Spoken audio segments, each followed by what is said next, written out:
Coucou tout le monde. Et je vais revenir sur ce livre-là, ça fait un peu plus d'un mois que je ne l'ai pas fait. L'histoire commence sur Mars de Andreas. En plus, c'est la page 33, comme par hasard, c'est le chiffre que je vois tout le temps. Enfin, souvent, on va dire. Et là, je ne me souviens plus qu'il a mis ça. C'est vrai qu'il met souvent des trucs très...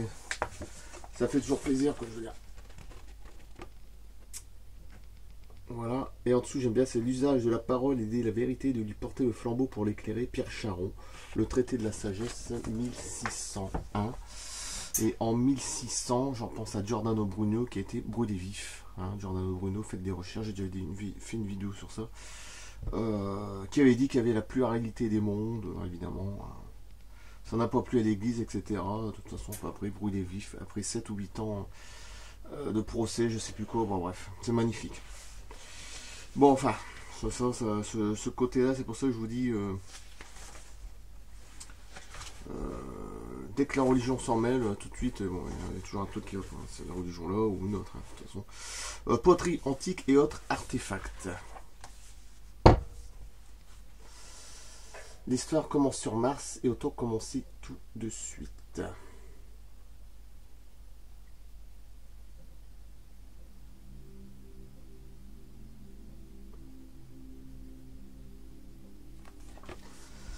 Alors, avec les images et tout, hein, évidemment, c'est toujours pareil. Mais bon, j'en remettrai toutes les photos, des liens à la fin. Alors, poterie antique et autres artefacts.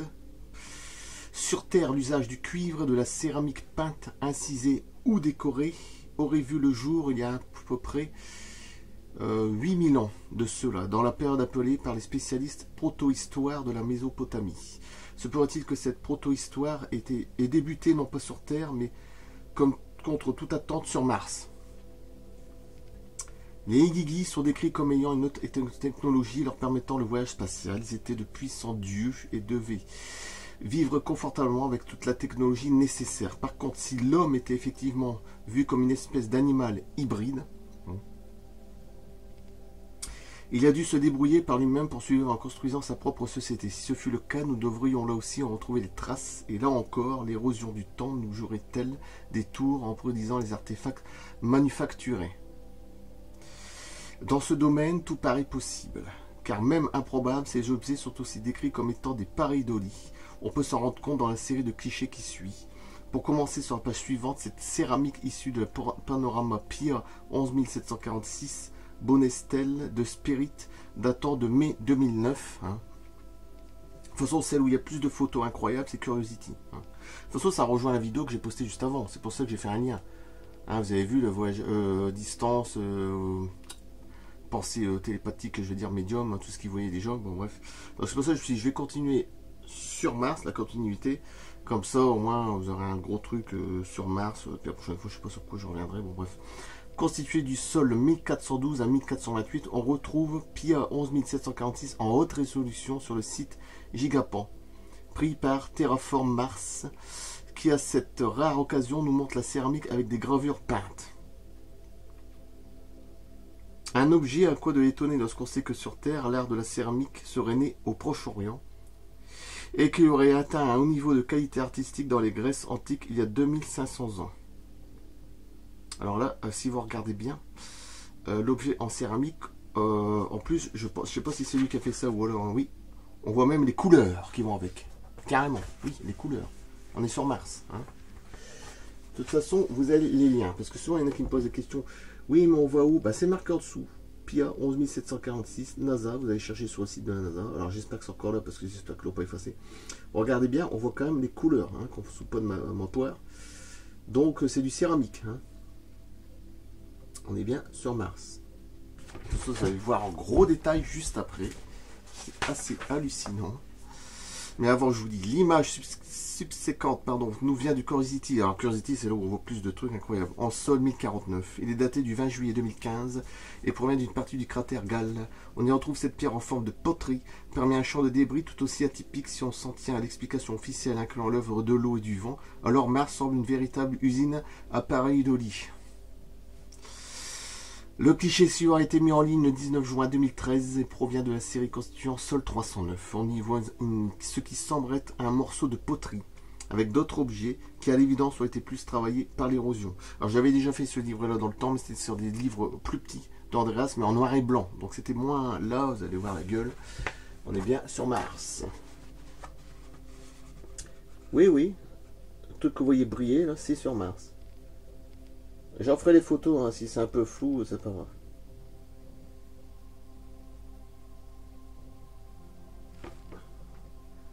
Mars aussi. Hein. Regardez bien en dessous, sol 40. De toute façon, tout est noté. Alors, récipient en pierre Sumer, 3150 à 2900 avant Jésus-Christ. Là, c'est le truc de chez nous, hein, je veux dire. Au musée Sulamai Mariana, Irak.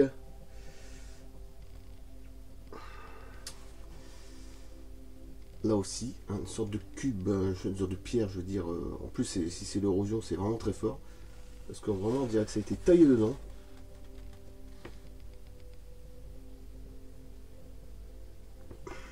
Un aperçu en gros plan. De toute façon, je mettrai le titre en dessous pour comme ça vous voyez tout. Voilà, c'est fort. Évidemment, le vase en dessous, c'est de chez nous, hein, je veux dire. Donc, bref.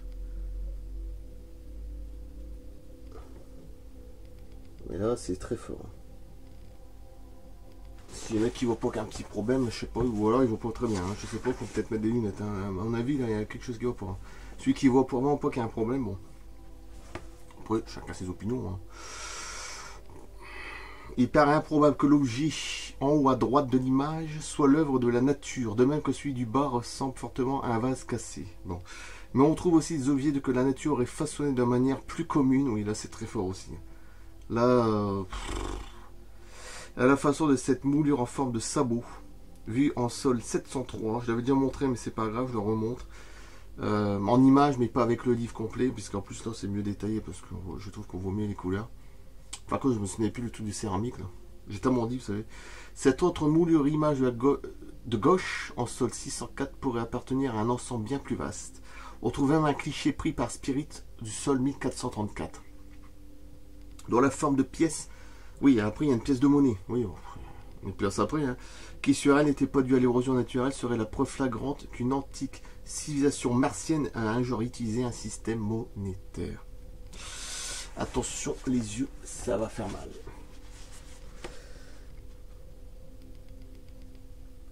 Voilà, bienvenue sur Mars. Hein, évidemment, l'image tout à droite de moi, enfin à vous de votre gauche, comme je suis inversé avec la caméra, ça c'est chez nous. Mais de l'autre côté, c'est sur Mars. Hein. Je sais pas si vous imaginez un petit peu. Là, pareil, bienvenue sur Mars. On dirait une sorte de sabot. En plus, il est bien creusé. Hein. Si c'est de l'érosion, il faut vraiment le faire. C'est ce qui est expliqué dans l'ancienne vidéo que j'ai mis juste avant. Hein. C'est tout ça, c'est une explosion nucléaire. Hein. Tout y a été foutu en l'air. Hein. Voilà ce qu'on retrouve. C'est tout des débris par-ci, par-là. C'est des milliers, des milliers, des milliers de morceaux. Hein. Après, il y a aussi des crânes, des squelettes, enfin tout ce que tu veux. Quoi. Après, il y a les militaires. Bon, là sur Mars, encore autre chose. Hein. Ce qui est pas étonnant. Hein. Bon, après, voilà, regardez bien la petite face, là, la pièce. Bon, on va la voir plus près après. Ici.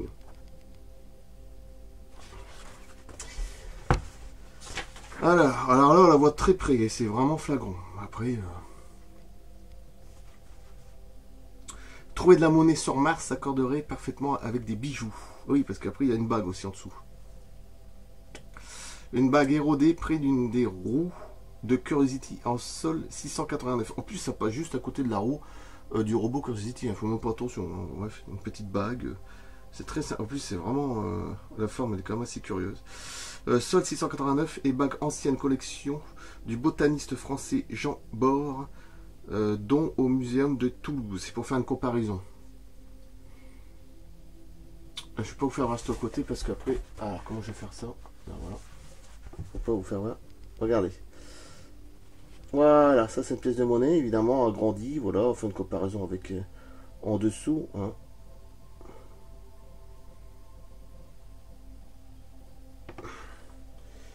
Regardez, ça c'est juste à côté de la roue de Curiosity. Hein. C'est flagrant quand même. Hein. Une comparaison, évidemment, avec l'ancienne collection du botaniste français Jean Bord, muséum de Toulouse.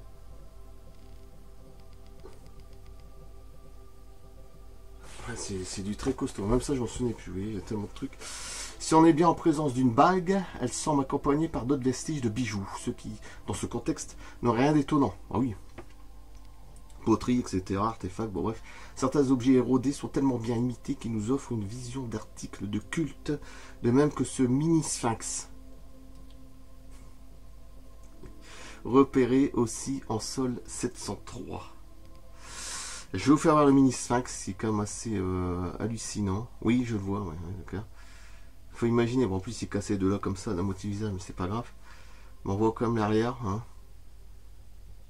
Voilà, avec une comparaison de la statuette Sphinx Toutmosis III, musée du Louvre. Voilà. Vous voyez l'image au-dessus. Bon, c'était comme si c'était taillé dedans, je veux dire. Bah, c'est normal, c'est une sorte d'explosion où il était foutu en l'air. Donc, en plus, regardez derrière la forme. Ça fait comme 3 étages derrière. Je sais pas si vous voyez. 1, 2, 3. Tout au fond, là. Vous voyez? Ça se suit en plus. 1, 2, 3. On voit même les bordures, on voit les angles. Alors, je sais pas ce qui vaut de plus pour certains, je sais pas. Et en plus, c'est sol 703, c'est marqué, hein, tout est noté. Hein. Il suffit de faire de recherche. Là, c'est plus fort que l'érosion. Là, c'est plus fort que la pareidolie. Là, je crois qu'à un moment, faut. C'est quand même du costaud, hein, du très costaud. Alors, il semblerait que ces artefacts ont été façonnés naturellement ou pas, bien avant ceux de la proto-histoire de la Mésopotamie. Mars aurait pu être aussi bien la terre des dieux Igigi que celle des hommes. Peut-être même que des territoires, voire la planète entière, auraient fini par appartenir aux humains. Si d'après les textes sumériens, ils furent bien créés à partir de gènes Anunnaki, alors ils en sont en quelque sorte les descendants. Un fait troublant pourrait aller dans ce sens, bien qu'extraordinaire, l'information fut rapportée dans le journal arabe Al-Tahri le jeudi 24 juillet 1997, n'a visiblement pas été reliée par les médias occidentaux. Oui, ça dérange, ça. Bref. L'article révèle que 3 hommes de Sanaa, Yémen, ont intenté un procès à la NASA en réclamant la propriété de la planète Mars. Adam Ismail, Mustafa Khalil et Abdullah Al-Oumari auraient exigé que la NASA stoppe toute opération des rovers Pathfinder et Sojourner jusqu'à ce que la cour yéménite rende son verdict. Il aurait aussi, écoutez bien, réclamé un ordre de la cour interdisant à la NASA de divulguer des informations sur la gravité, l'atmosphère ou la météo martienne. Il aurait déclaré, écoutez, nous avons hérité de la planète de nos ancêtres il y a 3000 années. 3000 ans. Hein. Sojourner, là, les robots, là, et Pathfinder ont commencé à l'explorer sans nous informer ou demander notre approbation. Bon, bien entendu, la réponse de la NASA fut sans équivoque. C'est une affirmation ridicule, bon, ça, a déclaré Welsh, de la CNN, chef de la NASA. Mars est une planète du système solaire qui est la propriété de toute l'humanité et non pas 2 ou 3 gars au Yémen. Donc ils en ont rien à foutre. Hein. Étonnamment, les plaignants auraient présenté au procureur général des documents corroborant leurs propos, des preuves si elles existent que nous ne verrons sans doute jamais. Curieusement, leur réclamation pourrait être valable. Il se trouve que Sanaa aurait servi d'avant-poste de l'empire de Nineveh, bon, en 720 Nineveh, N-I-N-E-V-E-H, en 720 avant Jésus-Christ, d'après l'auteur italien, Alberto Fenoglio. On a découvert dans des excavations de Nineveh des cylindres en argile dans la bibliothèque du roi Assurbanipal qui décrivent un voyage au ciel. Écoutez bien. Il raconte comment le roi Ethan, qui vivait il y a environ 5000 ans, appelé le Bon Roi, a été emmené comme invité d'honneur sur un bateau volant de la forme d'un bouclier qui a atterri sur une place derrière le palais royal. Alors déjà, quand on voit bouclier volant, on a compris. Hein. C'est comme Alexandre le Grand quand il a vu des boucliers volants dans le ciel. Hein, au moment où il y avait des batailles. Il les a vus. Hein. Enfin, il n'était pas tout seul, il y a des témoins. Bon, bref, il y a des écrits. Hein, bon. Tournoyant entouré par un tourbillon de flammes, des hommes grands, blonds, au teint sombre. On pense aux nordiques. Hein, on va essayer d'imaginer, ou hybride, je sais pas, bref. Habillés en blanc, beaux comme des dieux, sont descendus du bateau volant et ont invité le roi Ethan, quelque peu dissuadé par ses propres conseillers. à faire un voyage dans leur vaisseau. Vaisseau. Au milieu d'un tourbillon de flammes, il était donc allé si haut que la terre, avec ses mers, ses îles, ses continents, lui ont paru comme un petit pain dans un panier. Alors il a disparu de vue. Le roi Ethan, dans le bateau volant, a atteint la lune. C'est intéressant, hein. Le roi Ethan, dans le bateau volant, a atteint la lune, Mars, Vénus. Et après une absence de 2 semaines, alors qu'on préparait déjà une nouvelle succession au trône, croyant que les dieux, c'est-à-dire les extraterrestres, mais eux, ils n'aiment pas qu'on appelle les extraterrestres, c'est comme disait Dan avec Thor et tout ça, ils n'aiment pas qu'on les appelle comme ça. De toute façon, parce qu'ils sont plus ou moins comme nous, sauf qu'ils sont beaucoup plus évolués. Hein, ils ont quand même des sentiments, bon bref. L'avait emporté avec eux. Le vaisseau volant a survolé la ville Nineveh et s'est posé autour d'un anneau de feu. Le feu a diminué et le roi Ethan, E-I-T-A-N, Ethan, hein, est descendu avec quelques-uns des hommes blonds qui sont restés comme ses invités pendant plusieurs jours. De tels échanges avec les Igigi auraient-ils pu influencer l'humanité amartienne, puis celle sur Terre? Un style d'érosion en particulier pourrait faire penser à un culte, si ce n'est universel, au moins un lien avec les 2 planètes. Les formes d'un animal aussi réel que mystique que l'on retrouverait non seulement sur Mars, mais partout sur la Terre, et ce depuis la nuit des temps. Bon, là après c'est le serpent culte universel. Je vais refaire voir la phrase. Comme ça vous mettrez sur pause ici. Voilà. C'est très intéressant ce passage-là. Même le noter à la limite. C'est quand même du dingue. Hein, des hommes grands, blonds, teint sombre, bon. Le bateau volant, le vaisseau, la lune, Mars, Vénus. Hein, à part ça, tout va bien. Qui vivait il y a 5000 ans environ. À part ça, oui, ils n'ont rien vu, hein, on va dire ça. Hein, d'accord. Poterie antique et autres artefacts, je coupe là, merci. Une très grande vidéo, encore une fois, qui va faire au moins 19 minutes, je pense. 19 ou 20, je sais pas. Parce que le temps de mettre les photos et les accompagner avec la musique et tout, je vais voir. Je coupe là, plus le générique au début. 19-20 minutes.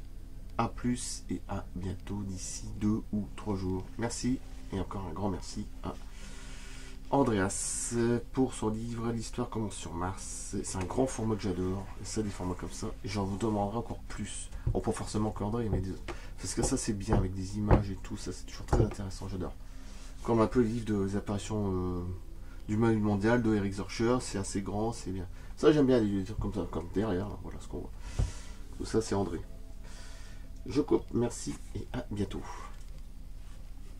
Très intéressant encore une fois. A plus.